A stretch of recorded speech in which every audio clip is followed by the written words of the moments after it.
Hello, everyone, and welcome to RecAd Savvy, the TAtech webcast that's about all things related to recruitment advertising and recruitment marketing. Today, we're going to cover a topic that's been everywhere on social media and at conferences, recruiter enablement.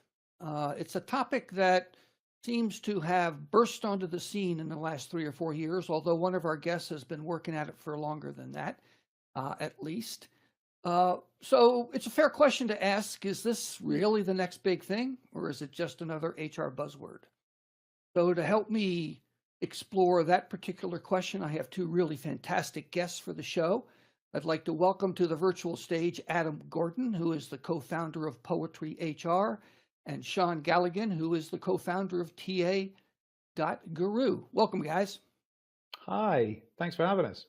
Hi. It's great to have you here. So let's have each of you introduce yourselves and your company. Sean, we'll start with you.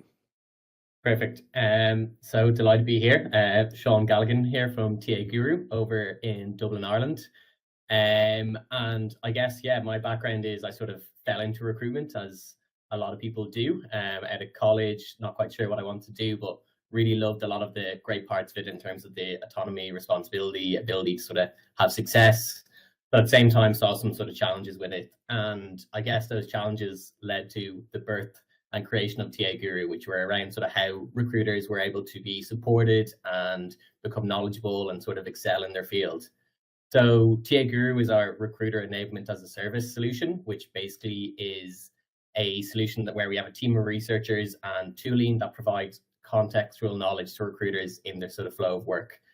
So we ultimately want to be a solution that, much like when you're an investor analyst, you turn to certain solutions for your answers and insights. We want to do the same for recruiters. So we've been working on it for the last 3 years, working with some sort of global technology companies, RPOs, agencies, etc., and sort of going on that journey to both discover ourselves and also help our clients discover what recruiter enablement really means and the value that they can get from it. Great. Adam, how about you? Yeah, sure. Hi, everybody. Thank you for joining.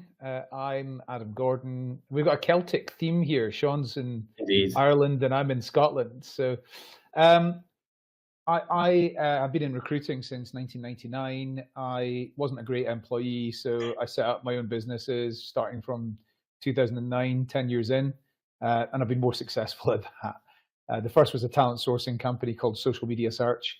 The second was a recruitment marketing automation business called Candidate ID. And about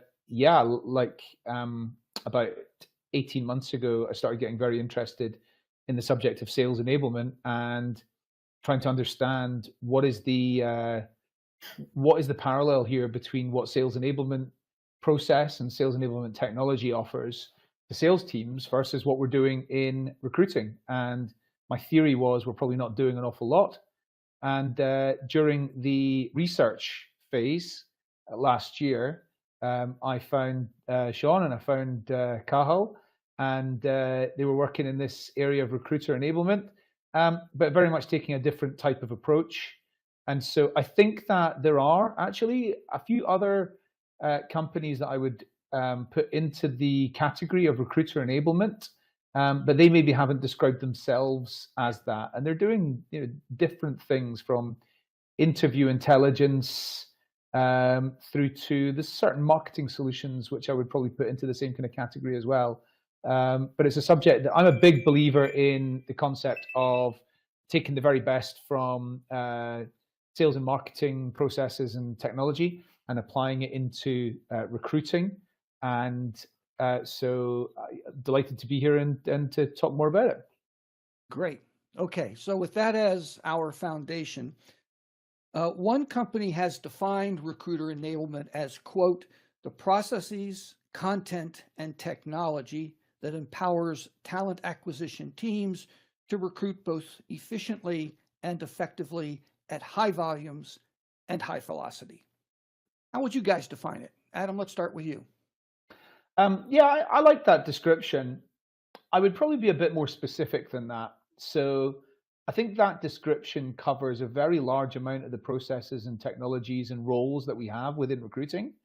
And if I think about the difference, for example, between recruiter enablement and recruitment operations, I think recruitment operations is very much about putting all the technologies together, working with the process and the policies and the data and all of that big picture stuff that managers and leaders want to see and want to know about, and very specifically interfacing with finance and with HR and other relevant business functions. The stakeholders are often not recruiters for recruitment operations. They're often other internal functions and possibly external partners. But for recruiter enablement, this is about like, how does a recruiter complete their tasks on an everyday basis? And as a very simple example, when I was doing focus groups last year, one talent acquisition manager said to me that she'd learned the day that focus group that 3 people in her team in different countries had all written the same job advert on that day. One of them was pretty good, one of them was okay, and one of them was not very good. And so I just said, like, what would a better process have been? An obvious answer to this is that they had some kind of library system and they were able to go and like collaborate and use each other's content. And the person who had written the good version of this job advert was making that accessible so everybody else could save time on writing job adverts, and that the very best version of that company was going out into the market in that context. So I think it's very much about the tactical. How do I get my things done? Okay, Sean, how about you? Yeah, I actually know that definition from back when we started looking at recruiter enablement. That fact sheet was sort of the only thing out there in the world, and sort of now if you Google recruiter enablement, there's streams of sources and websites sort of talking about it. So that's sort of great to see. For me, I suppose I might even go broader. While Adam's gone narrower, I'll go broader and sort of say that like recruiter enablement is the collective infrastructure that allows recruiters to excel. The logic behind it is probably similar to Adam, that like the focus for me and for us is very much on the recruiters as individuals, and it's all about supporting them in how they go about their day-to-day. And I guess maybe the other area that I differ from that original definition is very much the focus on the recruiting efficiently and effectively at high volumes. That obviously is extremely important, but I think recruiter enablement also helps the recruiters sort of respond to the modern responsibilities of a recruiter, where you have to be a little bit of a marketer, you have to be a little bit of an internal consultant, you have to sort of wear these different hats, so you're able to have knowledge on what's happening in the market, have resources to sort of push out marketing campaigns. It's not just about sort of finding a candidate, messaging a candidate, putting a CV across. There's a whole ream of responsibilities around that, and I think recruiter enablement covers all those, or can cover all those, certainly across the different solutions. Well, then help me understand, because we've obviously been doing recruiter training for years. In the last 5 or 6 years, there's been a huge influx of technology, which in many cases has necessitated changes in processes, making them more effective. So is recruiter enablement just a term to describe all of that, or is it something new and different? I think it gives focus to the activity of enabling the recruiter. So, I guess you could almost say that everything is designed to enable a recruiter. But like when I think about it, I think about like in BT, for example, has 72 processes from the point that somebody leaves a role to the point that somebody else starts in that role to replace them. And a lot of those processes are humans doing things. Now, they might be enabled by an applicant tracking system. They might be enabled by a career site. They might be enabled by an employer brand and EVPs and things like that. But these are really big picture things. They're not about the actual tasks that the recruiter is doing in that moment to move that candidate from here to here and to like workflow the process. So I think about it in terms of 4 different groups, which are recruitment marketing, recruitment operations, learning, and tools. Marketing, operations, learning, and tools, MOLT. So I just use the acronym MOLT, MOLT. So anything that's about giving recruiters marketing assets that they can use, anything that's about giving recruiters in their hand things like policies and processes and interview templates and things like that. And the L would be giving them the exact knowledge that they need to take the next task. And that could be knowledge of what does this job mean? It could be knowledge of what are the most important things going on in this industry. It could be knowledge of how do I actually use the CRM? So it's quite a broad set of things.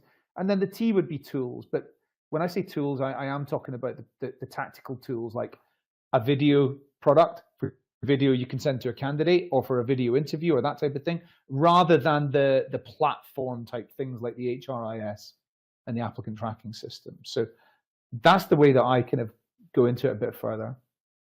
Sean, how about you? Yeah, like I do think that there is an element, as Adam said, that it is providing focus, and definitely I think for recruiter enablement to be successful in companies, there's a cultural and sort of alignment sort of change that needs to happen in terms of how everything is directed towards enabling those recruiters and those tactical actions around sort of how they move candidates through the process or move all the processes forward. I guess like sales enablement like didn't replace CRMs, didn't replace Salesforce, didn't replace Lavender, email tooling, whatever else. There are tools around sales enablement that offer that solution in that field.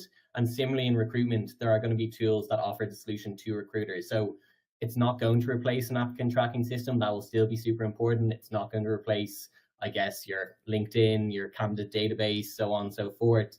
But it is all about, I suppose, putting the structures in place and the solution in place around helping those recruiters take that next action most efficiently and most effectively, and having the resources quickly to hand and sort of collectively centralized within that company. So there isn't that repetition of tasks. So there is that sort of consistency of messaging throughout. There's the consistency of behavior, and also that those recruiters are able to be that bit more flexible as well. So they're able to move between those tasks quicker, between job types quicker. So that context switching is all enabled through this solution as well. Can I just add to what Sean just said there about it's a really good point around recruiter enablement technology and recruiter enablement process didn't replace something else. And people have often said to me about sales enablement, well, can't you just do that in Salesforce? And I go, well, there's nowhere in Salesforce to store objection handling responses. There's nowhere in Salesforce to store social media post, like templates, or things like scripts for things, and it's not really in there. It's not covered in there. And I think before sales enablement technology started to become popular, companies were typically using SharePoint to store a lot of this. And SharePoint's not a very appealing experience, for salespeople or for recruiters. And so that's, Sean's absolutely right. It didn't replace, anything specific. Sounds like what we're saying about just about every technology these days as well. So, but those comments are a good segue to what I want to look at next. And it's really a two-part question. You guys have both mentioned that, sales enablement solutions have been around for a long time. Nothing new there. So why has it taken so long to get those kinds of tools into talent acquisition, in your view? What's been the source of the lag? I guess like there's the contextual factors, like recruitment, talent acquisition are traditional industries typically, and there typically is a little bit of a slower uptake of new technologies and processes.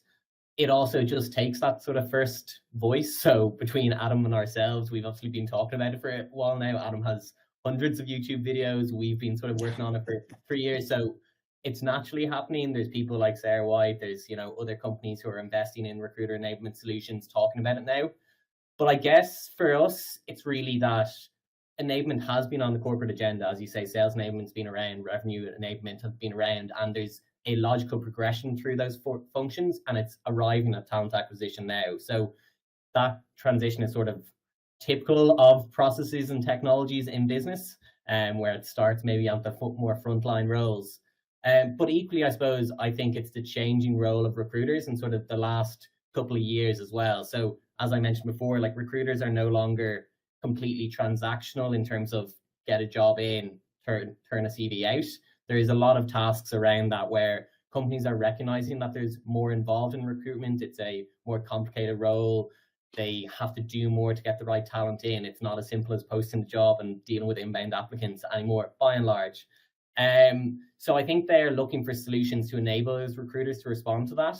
And then equally, I guess, there's the overall sort of reaction to the last couple of years where recruitment teams have been, the victim of a lot of layoffs. Companies are looking to sort of do more with less, as much as I dislike that term. But they are, again, looking for solutions where those recruiters, as I mentioned before, can context switch. So it's no longer a team of engineering recruiters. It's a talent acquisition team within a company who are able to switch across business functions and geographies and have the supporting structure around it. So they know where their job specs are. They know their screening questions. They know what sort of market intel is in different spaces. They know their hiring profiles for the different locations and what are strong sort of company sources for them, so on and so forth. So it's all around that. And I think it's responding, to largely the environmental changes that we've seen, and specifically to the role changes that we've seen for recruitment in the last little number of years. I agree with everything Sean just said, and I think every business function has got pressure to reduce busy work, to reduce administrative tasks, to have people that are well paid focused on the things that are like the highest value things that they can spend time on. So writing 3 people in the same team writing a job advert on the same time and the same day is a very bad use of money.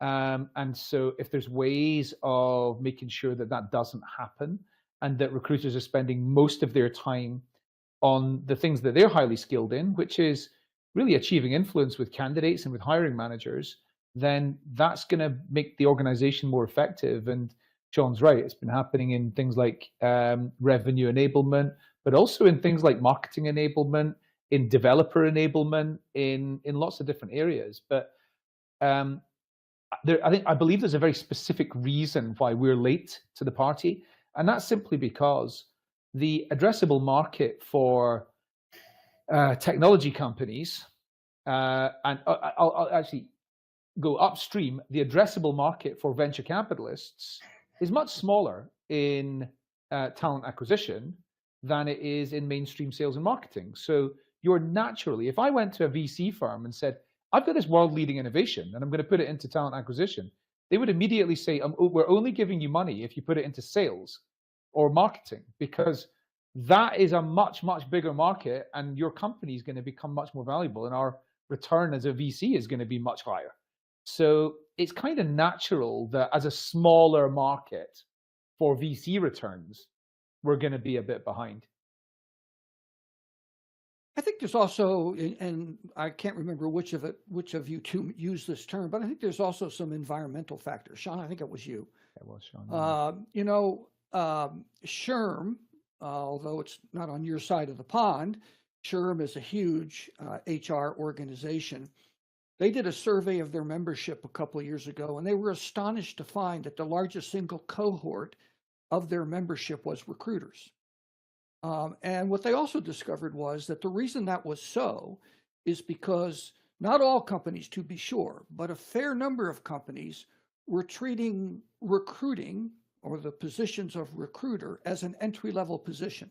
This is where you put the brand new graduates from HR schools in because it's the place where they can do the least damage, and you get them trained up, and then after a couple of years, they move on to real HR jobs. So what you've got is this churn of relatively inexperienced recruiters. Again, for all of those you out there who are going to rise up in indignation, I'm not talking about every company, but in many companies, the recruiting positions, at least some of them, are filled by people with little experience. So the need for enablement, it seems to me, is in part driven by that as well. What are your thoughts? Do you agree with that? Yeah, definitely. Like, as a person who came out of college into recruitment with no real experience in technology recruitment from a business degree, like there was a massively steep learning curve for me. And to be honest, I was lucky in sort of my entry. I came into an agency where the founder had a technology background and was able to sort of actually educate me on sort of that field. So I quickly was able to become knowledgeable in the area, or knowledgeable enough, I suppose, to start having actually productive conversations. But so many recruiters are sort of thrown in at the deep end, taught how to use their applicant tracking system, and then just sort of put out into the world to deal with what comes. And to be honest, I think companies are only just coming around to sort of acting on what they say. So many companies talk about how their value is in their people, and they're all about sort of the quality of their people is what sets them apart. But if they're not investing in the talent acquisition team and sort of those people who are getting these candidates through the door to improve that company, then that behavior sort of doesn't align with what they're saying. So I think it's only now that they're sort of going, we need highly knowledgeable, highly skilled recruiters to, as Adam says, influence the candidates, influence the hire managers, advise on sort of what a hiring strategy might look like, be able to attract those best in class candidates, or identify sort of those slightly edge case sort of candidates as well, rather than just sort of, I guess, keyword bingo, which recruitment often was in the past. And you sort of have bad stuff going in and bad stuff coming out, and sort of companies being at a loss for all of that, and sort of then losing out on potential opportunities going forward. And to add to that, from the research I did last year, I found that my theory was most recruiters join a company, they get given an applicant tracking system login, they get given a LinkedIn license, they get given email and a phone, and they're told to get on with it. And yeah, I mean, that's, my theory was right. Like in 80% of recruitment teams, they don't get a lot more than that. And so they've got to learn, you know, a typical in-house recruiter is going to be working on a treasury role 1 minute and a basket weaver role the next. Like, how do they understand what these different jobs are? It's not something that, you know, unless you've got very specialized agency recruiters, you know, for an in-house recruiter especially, it's really hard to understand all the different jobs and what are the synonyms and what do the acronyms mean and all that kind of thing. So in the past, how have they gone about learning? It's quite hard. So I think we would all agree that there's probably not a recruiter on the planet that would, you know, not see recruiter enablement as something that would optimize their experience, to riff on a term. But, you know, if you look at me, you can tell I've been around the track a couple times. I'm a little cynical about the view that CEOs are going to invest in recruiter enablement. You know, they just got done laying off thousands and thousands of recruiters. So if they won't invest in recruiters, why do we think they're going to invest in recruiter enablement? There's I mean, I don't want to sound like an ambulance chaser here in any way, right? But the fact is that a recruitment team of 40 people 6 months ago that's gone down to 30 people is not going back to 40 people. And that company is going to work out every possible way they can to help their recruiters be more productive and successful. The people that they've got. And how are they going to enable 30 people to do the job of 40? So I think if you can automate and you can put straight into the hands of those remaining 30 people all the things that they need to be able to do the job of 40, the company's going to invest in some technologies rather than, you know, going back to the same number of people that they had previously. And the technologies they invest in is not going to be the same cost as, you know, a headcount of 10. Now that's for a medium-sized talent acquisition team. You scale it up to some of these big organizations which have literally let go of hundreds of recruiters. They are right now working out every way to make their people more productive and successful. Anything to add, Sean? Yeah, like I agree with Adam, and like obviously the circumstances of it aren't, you know, amazing in terms of like it's been sort of fairly tragic to see all the layoffs in the sort of domain and industry. But the reality is, as Adam described, that a lot of these companies aren't going back, and certainly not in the short term, going back to the same talent acquisition teams they had. So I think, yes, I mean, our conversations with sort of C-suite execs, they recognize sort of the need for a solution like this, they often sort of ask why they're not doing it, or else talk about a SharePoint solution or an intranet or a wiki that is doing some of it but doing it poorly, and sort of recognize the need to actually do it properly so those remaining recruiters can be enabled and can perform to the level that's required.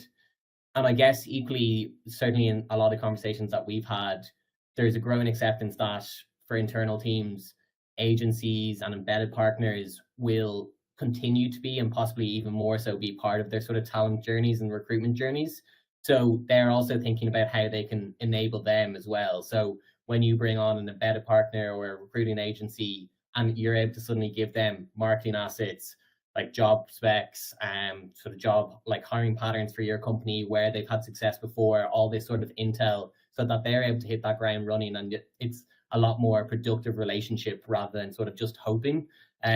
That's where they're sort of seeing that sort of fractional talent add-on to sort of scale the talent team or talent function when it's required, and then pull back to their internal team when they're going through hiring lulls. I think it's Darwinism. I mean, like every other business function is trying to enable the individuals to stop doing busy work and to focus on only the tasks that humans need to do and that technology cannot do, such as, you know, the emotional intelligence aspect of what a recruiter does. So it's like the companies that just go, no, we need humans making all the phone calls, we need humans typing individual emails to everybody, we need humans, you know, unfortunately you're going to become very unproductive and you're going to become less competitive.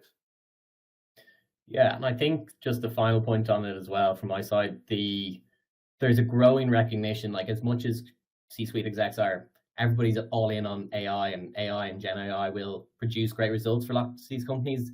They are recognizing a need for sort of human augmentation and sort of a human element to that, particularly in a business or a people sort of orientated function like recruitment.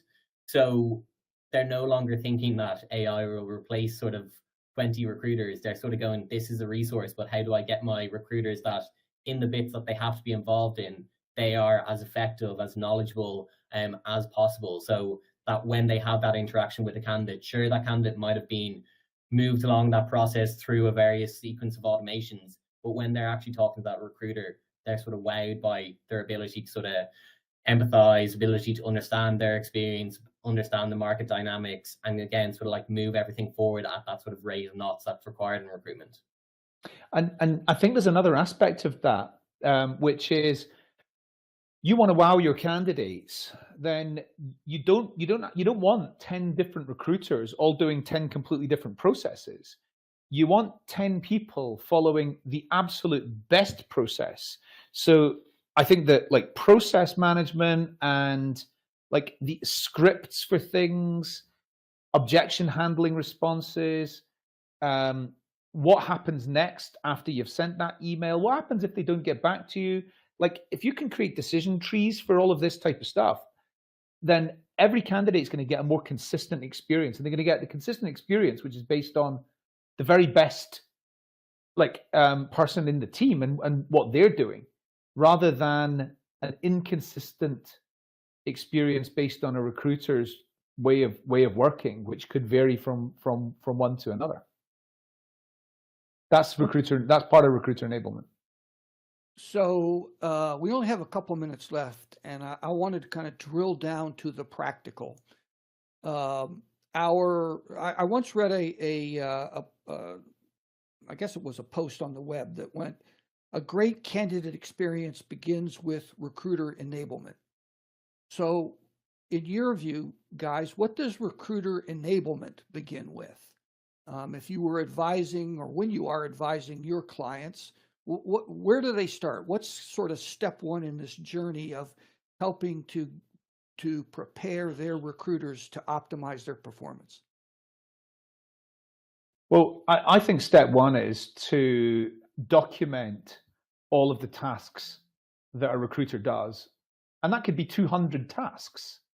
And then to evaluate which of these should a human actually be doing, and which of these should they not be doing because there's no point in doing the task, or should our applicant tracking system be doing, or our CRM be doing, or our career site be doing, or something else. And then switching on that functionality within these technologies, which are often underutilized. And then for those tasks that a human should be doing, what do they need to get those tasks done? Do they need some kind of an asset?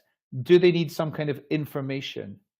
And so I think that's probably, and unfortunately, I appreciate that sounds like a tedious and time-consuming exercise that I've just outlined that they should do. But it's a do it once and then much better enable the recruiters. And if you can take 200 steps down to 60, and you can enable the recruiters better with things that they can access at their fingertips for those 60 steps, then the time, the 1 week for somebody to actually do that process is probably pretty time well spent. Sean, Yeah. where do you think we ought to begin?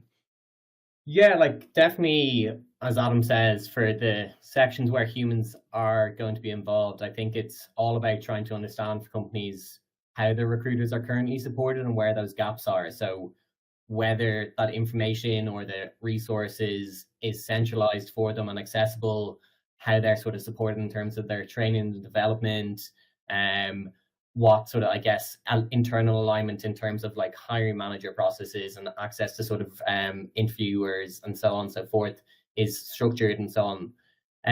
I think it's just understanding and auditing where that company is at currently. And then like we actually, with Adam, created a maturity model. So maybe you could use that as a bit of a guide if you're a company. And a lot of companies are going to be at like level 0, level 1 of that and be sort of thinking that there's a lot to do. But recruiter enablement, to be honest, isn't an overnight success. Like there's definitely those things like Adam said of that, like auditing of the 200 tasks and cutting it down to 60. But it is a bit of a cultural change and there will be different tasks to complete. So I think it's identifying those first sort of easy wins or accessible wins for the recruiters themselves, because it's hard to break into the day-to-day of a recruiter. They're operational, time-pressed, time-poor people who are used to a certain way of working.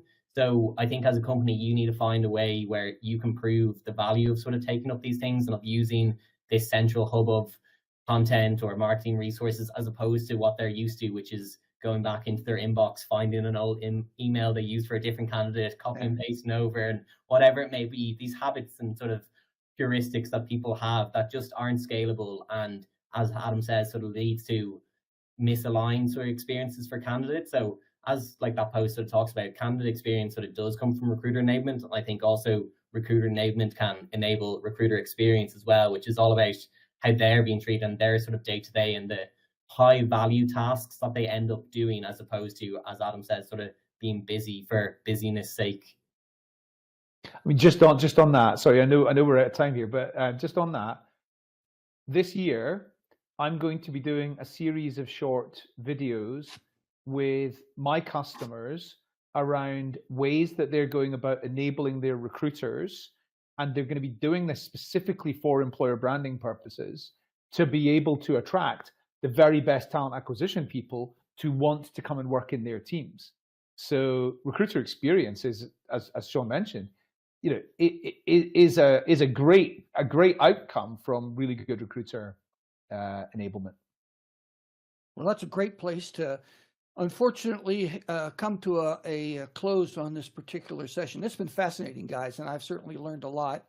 To close, would you each please let the audience know how they can get in touch with you or your company so they can follow up if they have some interest or questions for you? So, Adam, what's the best way to reach out to you? Best way to reach out to me is on LinkedIn, easy to find, Adam Gordon Poetry. I can only accept 800 more LinkedIn connections, however. I'm nearly at 30,000.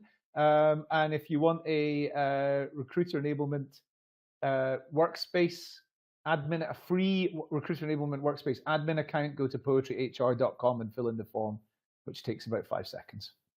Okay. Sean, how about you? Yeah, similarly on LinkedIn, Sean Galligan. You can ignore the weird father of my name and just type it in and add TAGuru and I'll be there. Don't quite have 30,000, so I'll accept connection requests, no problem.